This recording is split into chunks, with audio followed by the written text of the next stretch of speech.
The Texas sun beat down mercilessly on the dusty trail as rancher Samuel Hayes rode toward the small settlement of Cedar Bluff, his saddlebags containing the monthly supplies he'd picked up in the larger town of Millbrook. At 55, Samuel had seen enough of frontier life to recognize trouble when he encountered it, and the scene unfolding ahead of him set off every instinct he'd developed in 30 years of Texas living. 7 children, ranging in age from perhaps 6 to 14, huddled together beside a broken-down wagon on the side of the road. Their clothes were patched and worn, their faces streaked with dust and tears, and their thin frames spoke of prolonged hunger. But what caught Samuel's attention was their behavior. They weren't just resting or waiting for help. They were hiding. Samuel reined in his horse and approached slowly, not wanting to frighten children who were clearly already terrified. "You young folks all right?" he called out gently. The oldest, a boy of maybe 14 with prematurely serious eyes, stepped protectively in front of the younger children. "We're fine, mister," the boy said, though his voice shook slightly. "Just resting in the shade." Samuel studied the group more carefully, noting their obvious hunger, their fear, and most tellingly, the way they kept glancing nervously back toward Cedar Bluff as if expecting pursuit. "Son," Samuel said, dismounting and keeping his movements slow and non-threatening, "when's the last time you children had a proper meal?" The boy's composure cracked slightly. We had some hardtack yesterday morning." Samuel felt his heart clench at the admission. These children hadn't eaten in over 24 hours, and from their appearance, it had been much longer since they'd had adequate food. "What are your names? Where are you headed?" "I'm Marcus Thompson," the oldest boy replied. "These are my brothers and sisters, and some friends whose folks died in the fever outbreak last month. We were trying to make it to San Antonio, where our aunt might take us in." Samuel looked at the broken wagon wheel that had stranded them, then back at the group of frightened children. "What happened to your wagon?" Marcus glanced nervously toward Cedar Bluff before answering. "The wheel broke yesterday morning. We were trying to fix it when," his voice trailed off. "When what, son?" "When Sheriff Dalton came along," said a girl of perhaps 10, speaking up despite Marcus's warning look. "He said we were vagrants and thieves." Samuel felt something cold settle in his stomach. He knew Sheriff Dalton by reputation, and none of what he'd heard suggested the man was particularly concerned with helping orphaned children. "What did Sheriff Dalton do?" Samuel asked. Carefully, Marcus looked at his companions, then back at Samuel, clearly struggling with whether to trust this stranger. "The sheriff took our food and left us," Marcus said finally, his young voice carrying more bitterness than any 14-year-old should possess. "Said vagrants didn't deserve to eat better than honest citizens." The simple, devastating truth of those words hit Samuel like a physical blow. A law enforcement officer, someone sworn to protect the innocent, had stolen food from hungry orphans and left them to starve. "He took all your food?" Samuel asked, though he already knew the answer from the children's hollow cheeks. "Every bit," confirmed the 10-year-old girl. "Even the hardtack we were saving for emergencies." Samuel felt rage building in his chest, but he kept his voice gentle for the children's sake. "Did he say why?" "Said we probably stole it anyway," Marcus replied. "Said orphans like us were nothing but trouble and thieves." Subscribe to our channel for more incredible frontier stories. You won't believe how this rancher stands up to corrupt authority. Samuel looked at these 7 brave children who'd been trying to reach family in San Antonio, only to be victimized by the very person who should have helped them. The injustice of it offended every principle he'd ever held about right and wrong. Without hesitation, Samuel began unpacking his saddlebags, removing all the food he'd purchased for his own use. Salt pork, beans, flour, coffee, dried fruit, and hardtack that would have sustained him for weeks. "Here," he said, distributing the food among the amazed children. "This should keep you going until you reach San Antonio." "Sir," Marcus protested, "we can't take your food. You'll go hungry." "Son," Samuel replied firmly, "I'm one man with a ranch to go home to. You're 7 children with nowhere to turn. This food belongs with you." But even as he gave away his supplies, Samuel realized that food was only part of the problem. These children were stranded with a broken wagon, They had no money for repairs, and Sheriff Dalton might return to cause more trouble. Marcus, Samuel, said, "How much do you know about fixing wagon wheels?" "Some," the boy replied. "Pa taught me basic repairs before he died." Samuel examined the broken wheel and realized it could be fixed with the right tools and materials. "Tell you what," he said, "my ranch is about 5 miles from here. Why don't you children come with me? We can fix your wagon properly, get you resupplied, and make sure you're ready for the rest of your journey." The children exchanged glances, hope and wariness warring on their young faces. "Why would you help us?" asked a boy of maybe 12. "Most folks just tell us to move along." Samuel looked at this group of children who'd been failed by the very systems meant to protect them, and felt something crystallize in his mind. "Because it's the right thing to do," he said simply, "and because someone needs to show you that not all adults are like Sheriff Dalton." As they prepared to load the children into Samuel's wagon for the trip to his ranch, the youngest child, a girl of maybe 6, tugged on Samuel's sleeve. "Mister," she said in a small voice, "are you sure the sheriff won't come after us?" Samuel knelt down to the girl's level, seeing in her frightened eyes the trauma that corrupt authority had inflicted on innocent children. "Sweetheart," he said gently, "if Sheriff Dalton wants to cause trouble for children under my protection, he'll have to go through me first." As they rode toward Samuel's ranch, the 7 orphans crowded into his wagon. Samuel understood that he'd taken on more than just the responsibility of helping stranded travelers. He'd declared war on a corrupt system that preyed on the most vulnerable members of society. The confrontation with Sheriff Dalton was inevitable, but Samuel Hayes had never backed down from a fight when innocent people needed protection, and he wasn't about to start now. 2 days had passed since Samuel Hayes had brought the 7 orphaned children to his ranch, and the transformation in their spirits had been remarkable. Regular meals, safe shelter, and most importantly, the knowledge that someone cared about their welfare had begun to restore the hope that Sheriff Dalton's cruelty had nearly destroyed. Samuel had thrown himself into preparing the children for their continued journey, repairing their wagon, restocking their supplies, and teaching the older boys additional skills they might need to protect their group. But he also found himself growing attached to these brave young people who'd survived so much hardship with their dignity intact. "Mr. Hayes," Marcus Thompson said as they worked together on the wagon repairs, "I can't figure out why Sheriff Dalton took our food. We weren't bothering anyone, and we didn't have much to begin with." Samuel had been dreading this conversation, but he realized Marcus deserved an honest answer about the realities they were facing. "Son," Samuel said carefully, "some people in positions of power use that power to hurt others instead of help them. Sheriff Dalton probably took your food because he could, not because he needed it. That's not what lawmen are supposed to do," said 10-year-old Sarah, who'd been listening to their conversation. "No, it's not," Samuel agreed.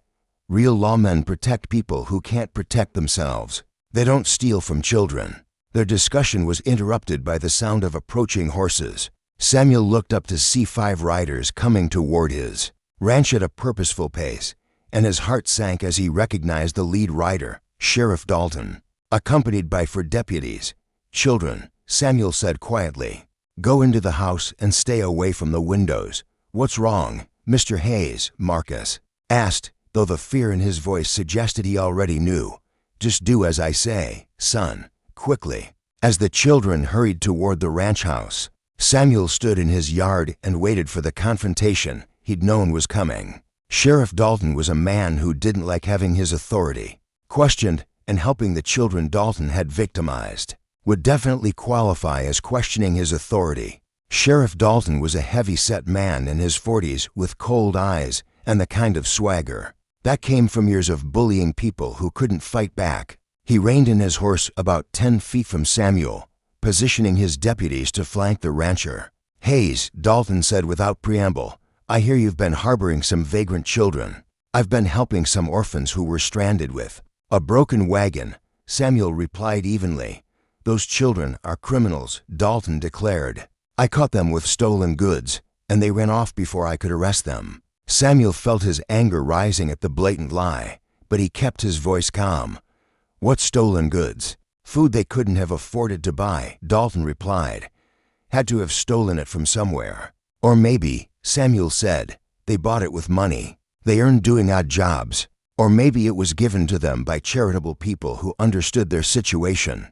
Dalton's face reddened at the implication. Are you calling me a liar, Hayes? I'm saying that taking food from hungry children doesn't sound like proper law enforcement to me. The tension between the two men was becoming explosive, and Samuel could see Dalton's deputies shifting nervously. They'd come expecting to intimidate a lone rancher, but Samuel's calm defiance was clearly unsettling them. Where are the children now? Dalton demanded. Safe, Samuel replied simply. I'm taking them back to Cedar Bluff to face charges. What charges? Samuel asked. Being orphaned, being hungry, trying to reach family who might help them. Subscribe to our channel now. The incredible confrontation that follows will restore your faith in standing up to corruption. Dalton dismounted and stepped closer to Samuel, clearly trying to use his size and authority to intimidate the rancher. Hayes, you're interfering with official law enforcement business. That makes you an accessory to whatever crimes those children committed. The only crime I see here, Samuel said quietly, is a grown man stealing food from hungry children. The accusation hung in the air like a challenge, and Samuel could see that Dalton's deputies were beginning to look uncomfortable with their sheriff's actions. That's enough, Dalton snapped, his hand moving toward his gun. You're under arrest for harboring criminals. But before the situation could escalate to violence, a new voice interrupted the confrontation. I don't think so, Sheriff. Everyone turned to see a man wearing a U.S. Marshal's badge riding into the yard, accompanied by two federal deputies. Marshal Tom Bradley was a respected lawman whose jurisdiction superseded any local sheriff's authority. Marshal Bradley, Dalton said, his confidence wavering slightly. This is a local matter, not when it involves the abuse of children, Bradley replied, dismounting from his horse. I've been investigating complaints about your conduct, Sheriff Dalton. Seems there have been several reports of you extorting money and goods from travelers passing through your territory. Samuel realized that someone had reported Dalton's behavior to federal authorities, and the marshal had come to investigate. I don't know what you're talking about, Dalton said defensively. I'm talking about a pattern of corruption that includes stealing from orphaned children. Bradley said firmly. Mr. Hayes, are these children under your protection? They are, Samuel confirmed. And did Sheriff Dalton take their food and supplies? Before Samuel could answer, Marcus Thompson appeared in the doorway of the ranch house, flanked by his 6 companions. Marshal, Marcus said clearly, Sheriff Dalton took all our food and called us thieves and vagrants. He said orphans like us didn't deserve to eat. Bradley's expression darkened as he looked at the group of obviously malnourished children. Is this true, Sheriff? Dalton looked around at the faces surrounding him. Samuel's righteous anger, the children's obvious fear of him, his own deputies' growing discomfort with the situation, and the federal marshal's stern disapproval. Those children were suspicious, Dalton said weakly. I was just doing my job. Your job is to protect people, not rob them, Bradley said.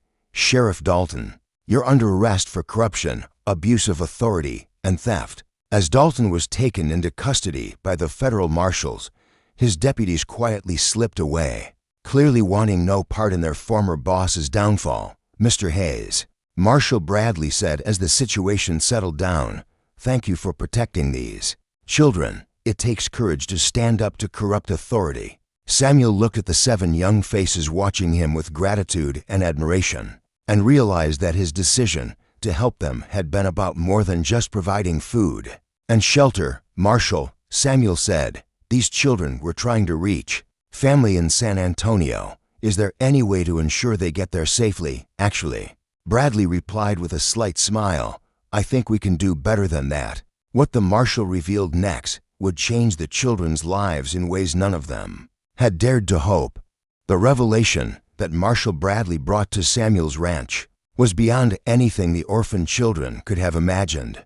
The investigation into Sheriff Dalton's corruption had uncovered a network of illegal activities that included not just theft from travelers, but also embezzlement from the Territorial Orphan Relief Fund. The money Sheriff Dalton stole belongs to programs designed to help children exactly like you. Bradley explained to the amazed group, "The territorial government has authorized me to use recovered funds to establish a proper placement program for orphaned children throughout Texas." But the most surprising news was yet to come. "Mr. Hayes," Bradley continued, "your actions in protecting these children and exposing Sheriff Dalton's corruption have impressed territorial officials. They're offering you a position as regional coordinator for the new orphan placement program." Samuel looked at the 7 children who had become so important to him, then back at the marshal. "What would that involve?" "Using your ranch as a base of operations to identify orphaned children, place them with suitable families, and ensure they receive proper care and education. You'd have official authority and territorial funding to help children throughout this region." Marcus Thompson stepped forward with the maturity that had impressed Samuel from their first meeting. "Mr. Hayes," Marcus said seriously, "you should take the job. You're good at helping children, and there are a lot of kids out there who need someone like you." "What about you 7?" Samuel asked. "You were trying to reach your aunt in San Antonio." The children exchanged glances, and Samuel could see a silent communication passing between them. "Sir," said Sarah, the 10-year-old who'd spoken so bravely about Sheriff Dalton's actions, "what if we didn't want to go to San Antonio? What if we wanted to stay here and help you help other children?" Samuel felt his heart skip a beat at the possibility. In just 3 days, these children had become more important to him than he'd realized. "Are you sure?" he asked. "Your aunt might be worried about you. We sent her a letter explaining what happened," Marcus replied.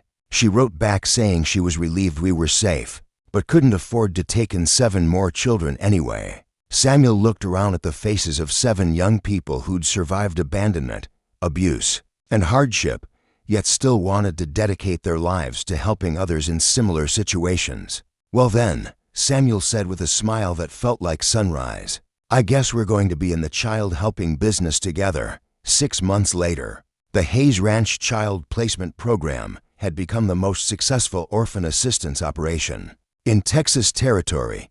Samuel had officially adopted all 7 children, giving them both legal security and a loving family. More importantly, they'd placed over 40 orphaned children in caring homes throughout the region.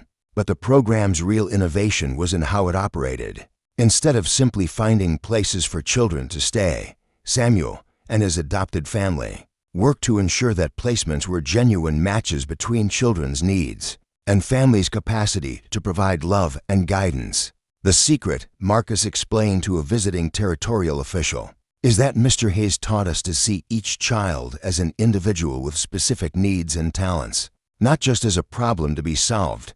Subscribe to our channel for more incredible frontier stories. You won't believe how this family transforms an entire region's approach to helping children. The program's success had attracted attention throughout the Southwest, and Samuel found himself consulting with officials from other territories who wanted to establish similar programs. But the moment that meant the most to Samuel came on a quiet evening, when all 7 of his adopted children were gathered around the dinner table, sharing stories about their day and planning for tomorrow's activities.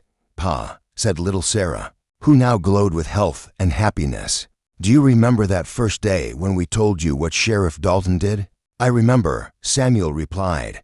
"I was so scared that day," Sarah continued. "But when you gave us your food and brought us home, I knew we were going to be all right."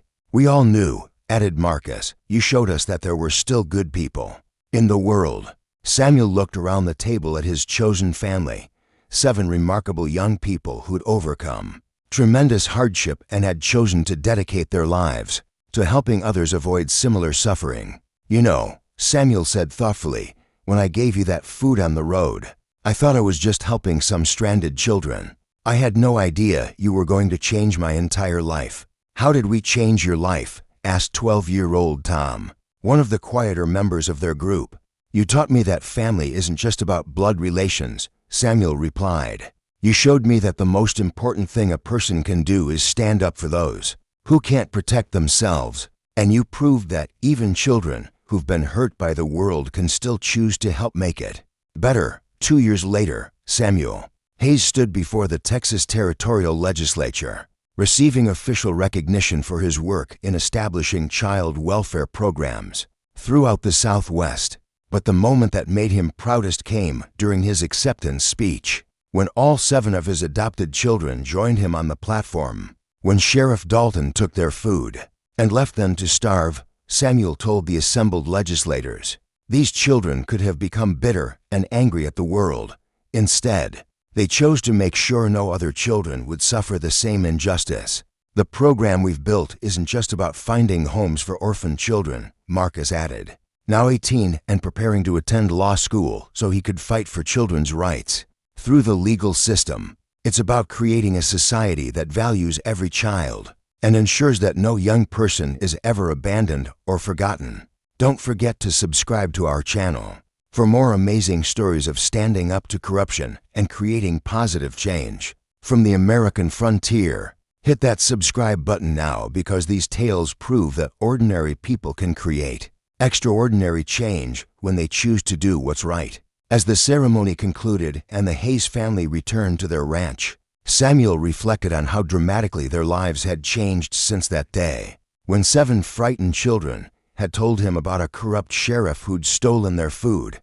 The sheriff took our food and left us, they had said. So Samuel had given them his last meal, and in doing so, had found his true purpose, protecting children who had no one else to turn to, and proving that justice could triumph over corruption. When good people refused to look the other way, the ranch that had started as one man's home had become a beacon of hope for hundreds of children throughout the Southwest, all because Samuel Hayes had believed that no child should go hungry while he had food to share. Your subscription helps us continue bringing these incredible tales of frontier justice and child advocacy to life. Subscribe now and join us for more amazing stories that prove one person's courage can create ripples of positive change that last for generations.